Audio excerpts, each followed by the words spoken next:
માંગરોળના seal ગામે બે બાળકો દરિયાના બારા પાસે નેત્રાવતી નદીમાં નાહવા પડતા બંને બાળકો નદીમાં ડૂબવા લાગ્યા હતા। આજુબાજુના માછીમારોને બાળકો ડૂબતા હોવાની જાણ થતા માછીમાર તરવૈયાઓ દ્વારા તેમને બહાર કાઢી પેટમાં ભરાયેલ પાણી કાઢી માંગરોળ સરકારી હોસ્પિટલમાં ખસેડવામાં આવ્યા હતા। માંગરોળ તાલુકાના સીલ ગામે નદીમાં નાહવા પડેલ બે બાળકો ડૂબતા બચાવી લેવાયા અને આ અંગે માછીમારોએ જિલ્લા પંચાયત સદસ્ય રામજીભાઈ ચુડાસમા અને સરપંચને જાણ કરી પોતાના વાહનો દ્વારા તાત્કાલિક માંગરોળ સરકારી હોસ્પિટલે લઈ આવ્યા હતા અને તેમને વધુ સારવાર માટે 108 અને એક અન્ય એમ્બ્યુલન્સ દ્વારા બંને બાળકોને જૂનાગઢ ખસેડવામાં આવ્યા હતા।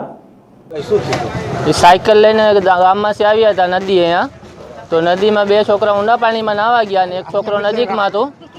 एमां बे छोकरा ऊंडा था ये वया गया पानी में अंदर।